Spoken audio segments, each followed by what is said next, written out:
Hey guys, welcome to our நமக்குரல் 360. அதாவது பாகிஸ்தானோட முன்னாள் வெளியுறவுத்துறை அமைச்சர் பில்வாலா பூட்டோ அவர் வந்துட்டு என்ன சொல்லியிருக்காருன்னு பார்த்தீங்கன்னா, பாகிஸ்தானுக்கு இந்தியா கூட இன்னும் ஒரு போர் மட்டும் வந்துச்சுன்னா இந்தியாவுக்கு நடக்கிறதே வேற அப்படின்னு அதிரடியாக பேசியிருக்காரு. எதுக்கு பேசியிருக்காரு என்னங்கிறத வந்துட்டு டீட்டெயில்டாக அந்த வீடியோவில் பார்க்கலாம். கடந்த சில மாதங்களுக்கு முன்னாடி நடந்து முடிஞ்ச ஆப்ரேஷன் சிந்தூரை பற்றி பயந்து போன பாகிஸ்தான் வந்துட்டு இன்றைக்கி தைரியமாக என்ன பேசியிருக்காங்கன்னு பார்த்தீங்கன்னா, சிந்து நதியில் நம்ம இந்தியா ஸ்டாப் பண்ணிட்டாங்க. சிந்து நதி ஒப்பந்தம் பல முன்னாடியே போட்டது 1960 அந்த காலத்திலே போட்ட சிந்து வெளி ஒப்பந்தத்தை இந்தியா இந்த பெஹல்கம் போரில் சடனாக ஸ்டாப் பண்ணிட்டாங்க. அதை என்ன சொல்லியிருக்காங்கன்னா, நீங்கள் சிந்து நதியில் நீங்கள் அணையை கட்டுங்க, நீங்கள் அணை கட்டி வேலையை முடிங்க, நாங்கள் எங்களோட அணு ஆயுதங்களை கொண்டு உங்கள் அணையை சுக்குநூறாக தகர்த்தி எடுப்போம் அப்படிங்கிறத பில்வாலா பூட்டோ அவர் அதிரடியான பேச்சரால்.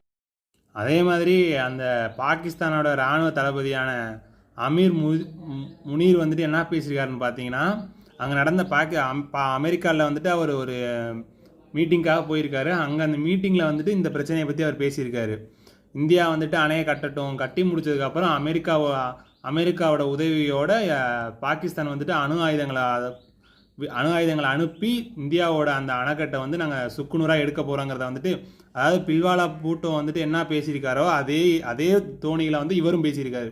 பாகிஸ்தானோட இராணுவ தளபதியான அமீர் முனீரும் அது பாகிஸ்தானோட ஒரு பூட்டோன்னு சொல்லியிருக்காரு. என்ன சொல்லியிருக்காருன்னு பார்த்தீங்கன்னா, சிந்து நதி ஒன்றும் உங்கள் வீட்டு சொத்து கிடையாது, இந்தியாவோட சொத்து கிடையாது, என்ன ஒரு விலை கொடுத்தனாலும் அதாவது என்ன நாங்கள் செஞ்சினாலும் அந்த தண்ணீரை பாதுகாப்போம் அப்படின்னு அவர் சொல்லியிருக்காரு. அது மட்டும் இல்லாமல் எங்கள்கிட்ட ஒன்றும் ஆயுதங்களுக்கு பஞ்சம் கிடையாது, எந்த ஆயுதங்களை அனுப்பினாலும் நாங்கள் நீங்கள் அணை கட்டி முடிச்சதுக்கப்புறம் தகர்த்து எடுப்போம் அப்படிங்கிறத சொல்லியிருக்காரு. அந்த பாகிஸ்தானோட இராணுவ தளபதிக்கான பேச்சுக்கு இந்தியா என்ன ரிப்ளை கொடுத்துருக்காங்கன்னு பார்த்தீங்கன்னா, அங்கே ஜனநாயகம் கிடையாது, அங்கே ப்ராப்பரான ஒரு ஜனநாயகமான அரசே இங்கே ஆளலை, ஏனோ தானோன்னு தான் இது வரைக்கும் நடந்துகிட்ருக்கு, இதை நாங்கள் கருத்திலே எடுத்துக்க போகிறதில்ல அப்படிங்கிற மாதிரி தான் இந்தியா அவர் அந்த இராணுவ தளபதியோட பேச்சுக்கு இந்தியா பதிலடி கொடுத்துருக்கு. சிந்து நதிக்கு அச்சுறுத்தல் வந்தப்போ அந்த சிந்து மக்கள் பாதுகாத்து முன்னெடுத்து பல போர்களிலையும் மீட்டெடுத்தது தான் இந்த சிந்து நதி. அதை இந்தியாவோட பிரதமர் மோடி எந்த ஒரு முன்னறிவிப்புமே இல்லாமல் பாகிஸ்தானுக்கு வரக்கூடிய தண்ணீரை, அதாவது சிந்து நதியிலேருந்து வரக்கூடிய தண்ணீரை சடனாக ஆஃப் பண்ணுறாரு. இது அவருக்கு நல்லது கிடையாது அப்படிங்கிறது. அது மட்டும் இல்லாமல் பாகிஸ்தான் மக்களுக்கு மோடி எதுக்குற அளவுக்கு இது தைரியம் இல்லாமல் கிடையாது.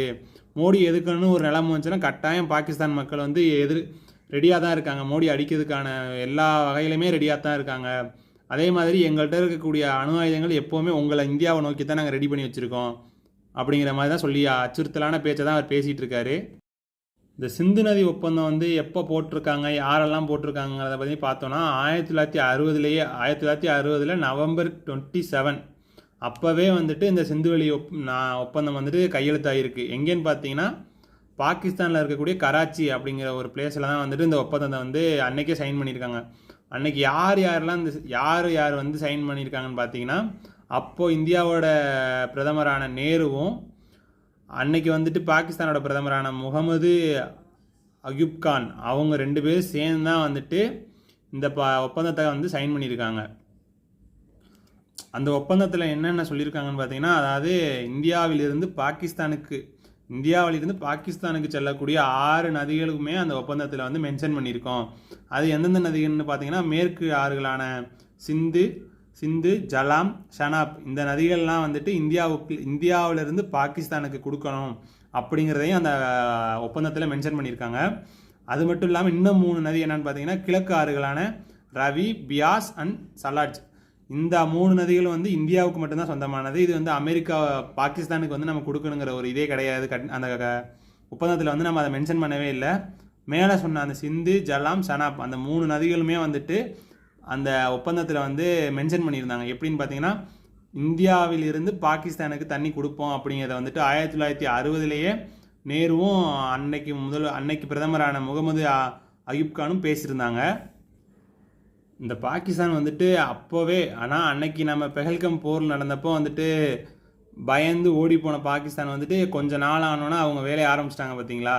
அமெரிக்காவில் போய் இருந்துட்டு அவர் இராணுவ தளபதி பேசுகிறதும், முன்னாள் வெளியுறவுத்துறை அமைச்சர் பூட்டோன் பேசுகிறதும், இந்த மாதிரி பல பின்னாடி இருந்து பேசுகிறது மட்டும்தான் பாகிஸ்தானால் பெரிய அளவுக்கு பண்ண முடியும். ஆனால் அந்த ஆயுதத்தால் அடிக்கிறதெல்லாம் வந்துட்டு இந்தியா திரும்ப அந்த சிந்தூர் மாதிரி ஒரு ஆப்ரேஷனை கையில் எடுத்துச்சுன்னா பாகிஸ்தானுங்கிற ஒரு நாடே இல்லாமல் போகிறதுக்கான வாய்ப்பு அந்தளவுக்கு அதிகரிச்சுட்டு தான் இருக்குது. இந்தியாட்ட இருக்கக்கூடிய வெப்பன்ஸை மட்டும் நம்ம ஃபுல்லாக பயன்படுத்த ஆரம்பித்தாங்கன்னா பாகிஸ்தானுங்கிறது ஒன்று இல்லாமையே போயிடும். இந்த மாதிரி இன்ஃபர்மேட்டிவான நியூஸ் தெரிஞ்சுக்கணும்னு நினச்சிங்கன்னா நமக்கு ஒரு சப்ஸ்கிரைப் பண்ணி வச்சுக்கோங்க.